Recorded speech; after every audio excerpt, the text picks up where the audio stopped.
नमस्कार दर्शकों, आप देख रहे हैं न्यूज़ टुडे, जिसमें हर खबर है ज़रूरी और हर विश्लेषण है खास। बात करते हैं मुख्य सुर्खियों की। केंद्रीय मंत्रिमंडल ने संशोधित वक्फ संशोधन विधेयक 2024 को मंजूरी दी।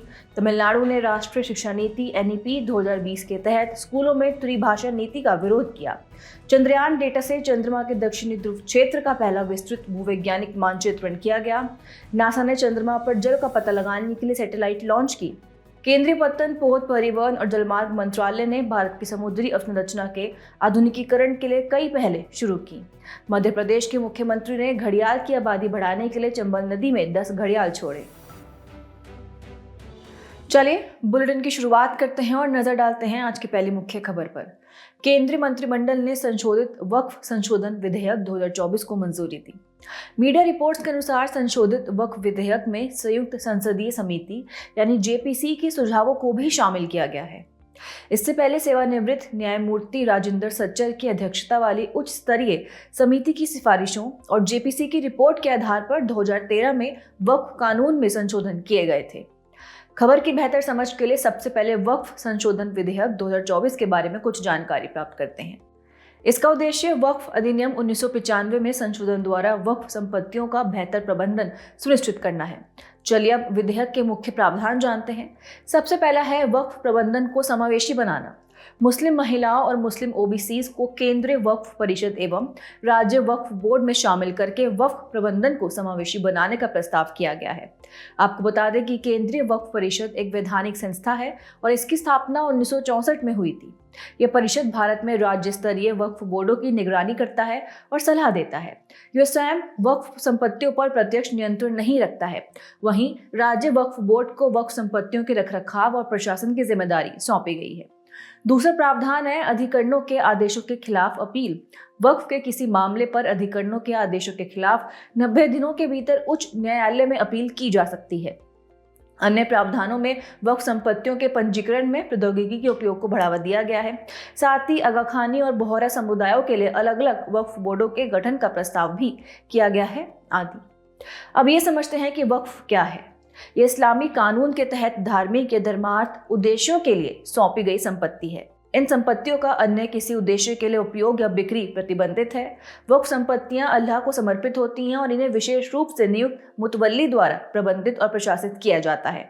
बता दें, भारत में वर्तमान में 8.7 लाख वक्फ संपत्तियां हैं जो 9.4 लाख एकड़ भूमि में फैली हुई हैं। साथ ही भारत में विश्व की सबसे अधिक वक्फ संपत्तियां हैं। अब सवाल आता है कि वक्फ कानून में संशोधन की आवश्यकता क्यों है। दरअसल एक बार जब कोई संपत्ति वक्फ हो जाती है तो वह हमेशा वक्फ ही रहती है।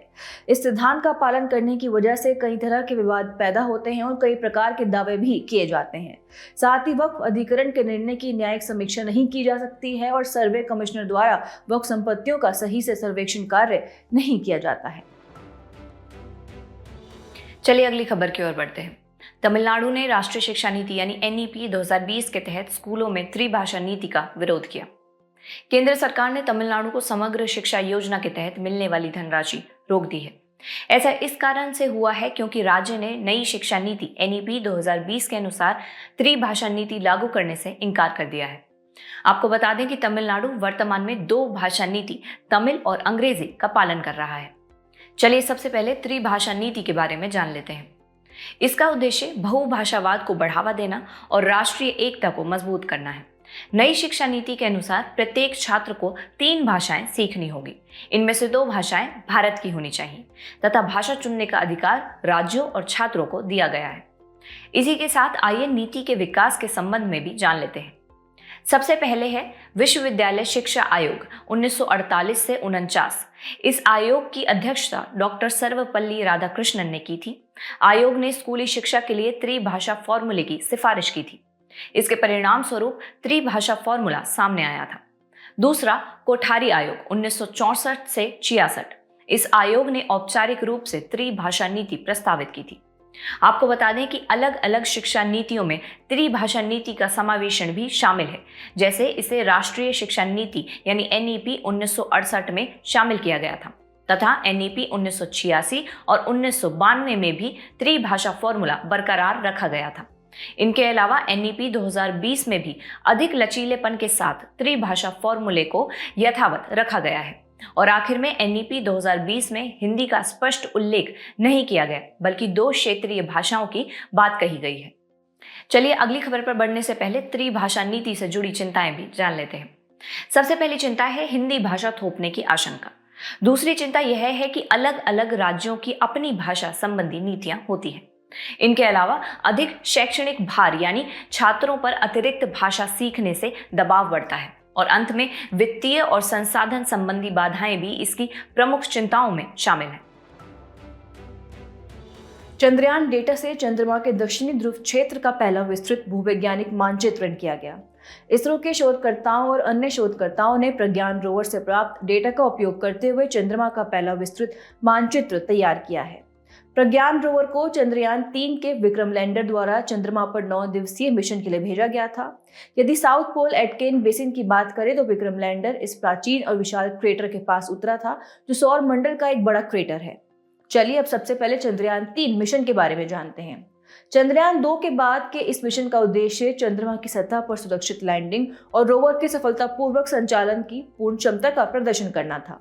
इसके घटक देखें तो विक्रम लैंडर, प्रज्ञान रोवर, LVM-3 रॉकेट द्वारा लॉन्च किया गया है। इस मिशन का उद्देश्य सुरक्षित और सॉफ्ट लैंडिंग का प्रदर्शन करना, चंद्रमा की सतह पर रोवर के संचालन का प्रदर्शन करना और स्वस्थानीय वैज्ञानिक प्रयोग करना है। मिशन की अवधि एक चंद्र दिवस तक की है, यानी कि पृथ्वी के 14 दिन की चंद्रमा के उच्च अक्षांशीय ध्रुवीय क्षेत्र में लैंड करने वाला पहला मिशन था। साथ ही इसने चंद्रमा के दक्षिणी ध्रुव से 630 किलोमीटर दूर लैंड किया था। चलिए अब चंद्रयान 3 द्वारा चंद्रमा के दक्षिणी ध्रुव के अन्वेषण से जुड़े प्रमुख निष्कर्ष जान लेते हैं। इसके भूभाग के प्रकारों में ऊंचे ऊंचे उतार चढ़ाव वाले भूदृश्य और निचले व समतल मैदान शामिल हैं। यह सब सरफेस मैग्मा ओशन की पुष्टि करता है। इससे पिघले हुए लावा के प्राचीन विशाल भंडार की पुष्टि होती है, जो पूरे चंद्रमा में फैला हुआ है। चंद्रमा के दक्षिणी ध्रुवीय क्षेत्र की आयु की बात करें तो इसे लगभग 3.7 बिलियन वर्ष पुराना माना गया है, जो उस समय के आसपास का है जब पृथ्वी पर सूक्ष्म जीवों का उद्भव हुआ था। पृथ्वी के साथ चंद्रमा की भू रासायनिक समानताएं इस सिद्धांत का समर्थन करती हैं कि दोनों पिंडों की उत्पत्ति एक ही पिघले हुए पदार्थ से हुई है।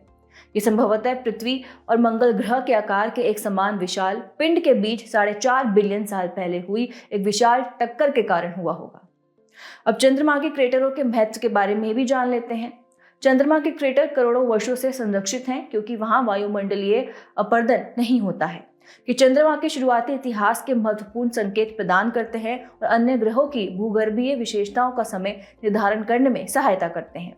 साथ ही चंद्र क्रेटर टाइम कैप्सूल की तरह होते हैं, जो संपूर्ण सौर मंडल को आकार देने वाले अंतरिक्ष चट्टान या पिंडों के टकराव के रिकॉर्ड को संरक्षित रखे हुए हैं। चलिए अगली मुख्य खबर की ओर बढ़ते हैं। नासा ने चंद्रमा पर जल का पता लगाने के लिए सैटेलाइट लॉन्च की। स्पेसएक्स फैल्कन 9 रॉकेट ने नासा के लूनर ट्रेल ब्लेजर ऑर्बिट को सेकेंडरी पेलोड के रूप में लॉन्च किया। प्राथमिक पेलोड इंट्यूटिव मशीन का लूनर लैंडर मिशन यानी IM-2 था। आपको बता दें कि IM-2 का उद्देश्य चंद्रमा पर रुकना और जल की खोज के लिए सतह के नीचे खुदाई करना है। खबर की शुरुआत करते हैं और लूनर ट्रेल ब्लेजर मिशन के बारे में जानते हैं। इसका उद्देश्य चंद्रमा की सतह से लगभग 100 किलोमीटर की ऊंचाई पर चंद्रमा की परिक्रमा करना और लक्षित क्षेत्रों की हाई रेजोल्यूशन वाली तस्वीरें एकत्र करना है, ताकि निर्धारित किया जा सके कि यह चंद्रमा पर मौजूद जल के स्वरूप, वितरण एवं उपलब्धता का पता लगाएगा। साथ ही यह मिशन चंद्रमा के जल चक्र को बेहतर ढंग से समझने में मदद करेगा। इस मिशन का महत्व जल संसाधनों का पता लगाने और निकालने के लिए भविष्य के मानव मिशनों को गाइड करना है। इसमें 2 लूनर ट्रेल ब्लेजर उपकरण चंद्र कक्षा से माप लेंगे, जिनमें पहला लूनर थर्मल मैपर यानी LTM है, जो चंद्र सतह के तापमान का मानचित्रण और माप करेगा। दूसरा high resolution volatiles and minerals moon mapper HVM-3 है, जो चंद्रमा पर जल का संकेत देने वाले प्रकाश पैटर्न की खोज करेगा। अब प्रश्न यह उठता है कि चंद्रमा पर मौजूद जल का क्या महत्व है। सबसे पहला कारण है पीने योग्य पानी। वहां पर पाए जाने वाले जल को पीने योग्य पानी में परिवर्तित किया जा सकेगा। दूसरा सांस लेने योग्य ऑक्सीजन। जल में घुलित ऑक्सीजन को सांस लेने के लिए ऑक्सीजन में परिवर्तित किया जा सकेगा। इनके अलावा रॉकेट के लिए हाइड्रोजन ईंधन प्राप्त किया जा सकेगा तथा सौर मंडल का अन्वेषण जाने तो चंद्रमा पर मौजूद जल मंगल ग्रह सहित डीप स्पेस एक्सप्लोरेशन को संभव बनाएगा। चलिए खबर के अंत में चंद्रमा पर जल की खोज से जुड़े प्रमुख मिशन जान लेते हैं।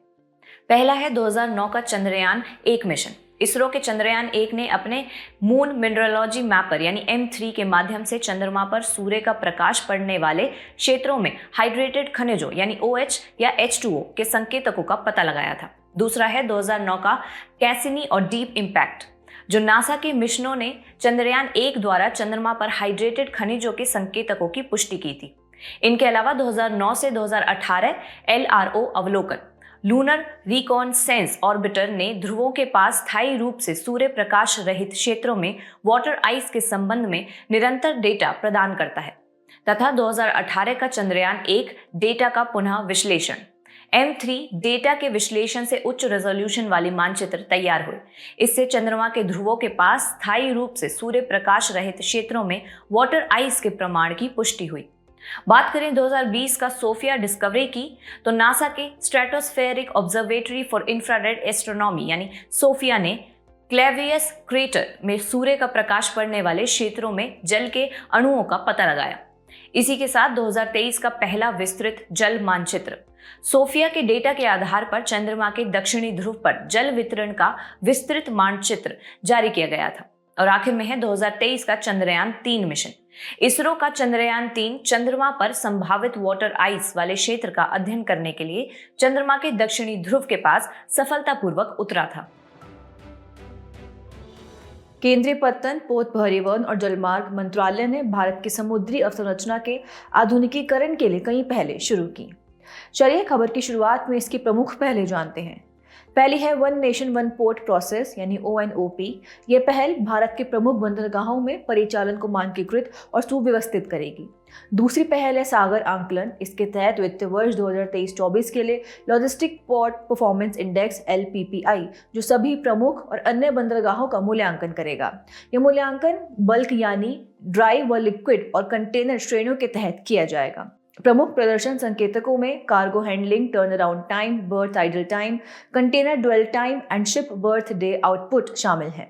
यह PM गति शक्ति, राष्ट्रीय मास्टर प्लान और राष्ट्रीय लॉजिस्टिक नीति 2022 के अनुरूप है। भारत ग्लोबल पोर्ट्स कंसोर्टियम की बात करें तो ये लॉजिस्टिक का बेहतर प्रबंधन करेगा और आपूर्ति श्रृंखलाओं को मजबूत करेगा। साथ ही ये मजबूत बंदरगाह अवसंरचना के विकास के जरिए निर्यात को बढ़ावा देकर मेक इन इंडिया पहल का समर्थन करेगा। इसमें India ports global private limited यानी IPGPL और Sagarmala development company limited SDCL जैसे प्रमुख हितधारकों को शामिल किया जाएगा। इसके अलावा है मैत्री लोगो पहल। यहाँ मैत्री से आशय है master application for international trade and regulatory interface. यह व्यापार प्रक्रियाओं को व्यवस्थित करेगा, नौकरशाही से जुड़ी बाधाओं को कम करेगा और मंजूरी प्रक्रिया में तेजी लाएगा। इस तरह यह व्यवसाय करना आसान बनाएगा। आपको बता दें कि मैत्री पहल भारत संयुक्त अरब अमीरात वर्चुअल ट्रेड कॉरिडोर यानी VTC को लागू करने में महत्वपूर्ण भूमिका निभाती है। ये भारत मध्य पूर्व यूरोप आर्थिक गलियारा यानी IMEEC योजना के अनुरूप है। साथ ही इसका बीमस्टेक और आसियान सदस्य देशों तक भी विस्तार किया जाएगा। इससे आर्टिफिशियल इंटेलिजेंस यानी AI और ब्लॉकचेन तकनीक का उपयोग करके व्यापार की दक्षता एवं सुरक्षा सुनिश्चित की जाएगी। चलिए बुलेटिन की आखिरी खबर की ओर बढ़ते हैं। मध्य प्रदेश के मुख्यमंत्री ने घड़ियाल की आबादी बढ़ाने के लिए चंबल नदी में 10 घड़ियाल छोड़े। यह पहल घड़ियाल संरक्षण में राज्य के अग्रणी प्रयास को पुष्ट करती है, क्योंकि मध्य प्रदेश में भारत के 80% से अधिक घड़ियाल पाए जाते हैं। चलिए सबसे पहले घड़ियाल यानी गैवियलिस गैंगेटिक्स के बारे में जानते हैं। घड़ियाल भारतीय उपमहाद्वीप की एक स्थानिक प्रजाति है जिसकी थूथन लंबी होती है। आपको बता दें कि घड़ियाल का नाम घड़ा शब्द से लिया गया है। घड़ा एक भारतीय शब्द है जिसका इस्तेमाल एक बर्तन के लिए किया जाता है। यह नाम उसके थूथन के अंत में एक बल्बनुमा नॉब की मौजूदगी के कारण दिया गया है। इनकी संरक्षण स्थिति की बात करें तो यह IUCN के तहत क्रिटिकली एंडेंजर्ड के रूप में सूचीबद्ध है तथा यह वन्यजीव संरक्षण अधिनियम 1972 की अनुसूची 1 और साइट्स यानी CITES के परिशिष्ट 1 में शामिल है। घड़ियाल का पर्यावास रेतीले किनारों वाली ताजे पानी की नदियां हैं। इनका ऐतिहासिक प्राकृतिक प्रसार भारत, भूटान, बांग्लादेश, नेपाल और पाकिस्तान में सिंधु, गंगा, ब्रह्मपुत्र एवं महानदी, ब्राह्मणी, वैतरणी नदी प्रणाली में पाया जाता था। वहीं इनका वर्तमान प्राकृतिक प्रसार जाने तो ये मुख्य रूप से भारत के चंबल, गिरवा आदि और नेपाल के राप्ती, नारायणी नदियों में पाए जाते हैं। साथ ही इनकी कुछ आबादी केन, यमुना, ब्रह्मपुत्र, घाघरा और भगीरथी, हुगली नदियों में पाई जाती है। इसी के साथ आज के दौर में घड़ियाल की आबादी को कुछ खतरे भी हैं। इनमें कृषि और औद्योगिक विस्तार के साथ साथ प्लास्टिक प्रदूषण के कारण पर्यावास का विनाश शामिल है तथा मछली पकड़ने के उपकरण में उलझना और डूबकर मर जाना भी। इनके अलावा अन्य परभक्षियों द्वारा इनके अंडों को खाना, त्वचा और मांस तथा शरीर के अंगों का चिकित्सा में उपयोग के लिए अवैध शिकार आदि शामिल है। हालांकि इनको बचाने के लिए काफी संरक्षण प्रयास भी किए जा रहे हैं। कैप्टिव ब्रीडिंग और पुनर्वास की बात करें तो इसमें मध्य प्रदेश का देवरी घड़ियाल प्रजनन केंद्र और लखनऊ का कुकरैल पुनर्वास केंद्र शामिल है। बिहार में गंडक नदी घड़ियालों के लिए एक सफल प्रजनन स्थल रही है। इसी के साथ राष्ट्रीय चंबल अभयारण्य घड़ियालों का सबसे बड़ा पर्यावास है। इनके अलावा घड़ियाल के संरक्षण के लिए 1975 में प्रोजेक्ट क्रोकोडाइल शुरू किया गया था। चलिए खबर के अंत में आपकी जानकारी के लिए भारत में अन्य मगरमच्छ प्रजातियां भी जान लेते हैं। सबसे पहले है खारे पानी का मगरमच्छ, जिन्हें क्रोकोडाइल्स पोरोसस भी कहा जाता है। यह IUCN की सूची में लिस्ट कंसर्न में सूचीबद्ध है तथा इनका पर्यावास सुंदरबन, उड़ीसा का भितरकनिका वन्यजीव अभयारण्य और अंडमान एवं निकोबार द्वीप समूह है। दूसरी प्रजाति है मगर, जिनको क्रोकोडाइल्स पोलुस्ट्रिस कहा जाता है। इनकी IUCN स्थिति वल्नरेबल कैटेगरी में है। वहीं इनका पर्यावास भारत के 15 राज्यों में नदियां, झीलें और दलदली क्षेत्र है। मध्य गंगा, चंबल नदी और गुजरात में इनकी काफी आबादी पाई जाती है। चलिए बढ़ते हैं हमारे खास सेगमेंट सुर्खियों में रहे व्यक्तित्व की तरफ। आज हम बात करेंगे श्री नानाजी देशमुख जी की। हाल ही में केंद्रीय गृह मंत्री ने भारत रत्न नानाजी देशमुख की 15वीं पुण्यतिथि पर आयोजित स्मृति दिवस समारोह को संबोधित किया। नानाजी देशमुख का जन्म महाराष्ट्र के हिंगोली जिले में हुआ था। नानाजी ने पंडित दीनदयाल उपाध्याय द्वारा प्रतिपादित एकात्म मानववाद के दर्शन को मान्यता दिलाने के लिए 1972 में दीनदयाल शोध संस्थान यानी DRI की स्थापना की थी। इनके प्रमुख योगदानों की बात करें तो वे लोकनायक जयप्रकाश नारायण के नेतृत्व में संचालित संपूर्ण क्रांति के प्रवर्तक थे। उन्होंने 1975 में लगे आपातकाल का विरोध किया था। इसी के साथ उन्होंने आचार्य विनोबा भावे द्वारा शुरू किए गए भूदान आंदोलन में सक्रिय रूप से भाग लिया था। आपको बता दें कि उन्होंने चित्रकूट में ग्रामोदय विश्वविद्यालय की स्थापना की थी तथा इसके प्रथम कुलाधिपति नियुक्त हुए थे। यह भारत का पहला ग्रामीण विश्वविद्यालय था। चलिए बुलेटिन की आखिर में बढ़ते हैं आज की संक्षिप्त सुर्खियों की तरफ। अमेरिकी SEC ने securities and wire fraud case में समन जारी करने के लिए हैक सर्विस कन्वेंशन के तहत भारत सरकार से सहायता का अनुरोध किया है। यहाँ सिक्योरिटीज एंड वायर फ्रॉड का अर्थ निवेश संबंधी और इलेक्ट्रॉनिक संचार के साधनों के माध्यम से की गई धोखाधड़ी है। झारखंड के पाकुड़ में राजमहल पहाड़ियों में पेट्रीफाइड वुड जीवाश्म की अपनी तरह की पहली खोज की गई है। पेट्रिफिकेशन एक प्रक्रिया है जिसमें कार्बनिक या जैविक पदार्थ पूरी तरह से खनिजों में तब्दील हो जाता है और जीवाश्म पत्थर का रूप ले लेता है। एक अध्ययन से पता चलता है कि ऑलिव रिडले कछुओं की संख्या बढ़ रही है।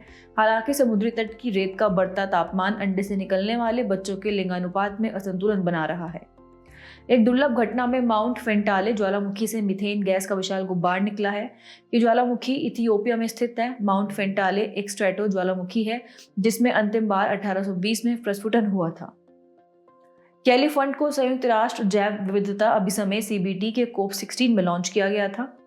इलेक्ट्रॉनिक्स एवं सूचना प्रौद्योगिकी मंत्रालय यानी MEITY ने आधार गुड गवर्नेंस पोर्टल लॉन्च किया। यह आधार को अधिक जन अनुकूल बनाने के प्रयासों के अनुरूप है। DRDO और भारतीय नौसेना ने पहली स्वदेशी नेवल एंटीशिप मिसाइल NASM-SR का सफल परीक्षण किया। ये परीक्षण एकीकृत परीक्षण रेंज यानी ITR चांदीपुर से किया गया है। अमेजन ने ओसेलॉट नामक क्वांटम कंप्यूटिंग चिप लॉन्च की। यह एक प्रोटोटाइप है जिसमें उपयोगी क्वांटम मशीन बनाने के लिए आवश्यक कंप्यूटिंग शक्ति का केवल एक छोटा सा हिस्सा है। जाने से पहले आपकी समझ की परीक्षा के लिए डालते हैं एक नजर हमारे स्पेशल सेगमेंट प्रश्नोत्तरी पर।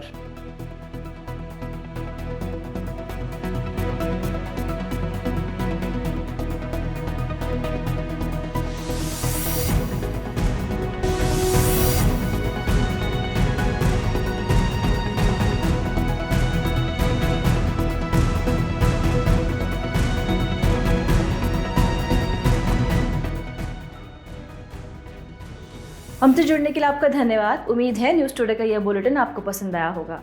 न्यूज़ टुडे की PDF को डाउनलोड करने के लिए और आज की क्विज के उत्तर के लिए डिस्क्रिप्शन में दिए गए लिंक्स पर क्लिक कीजिए।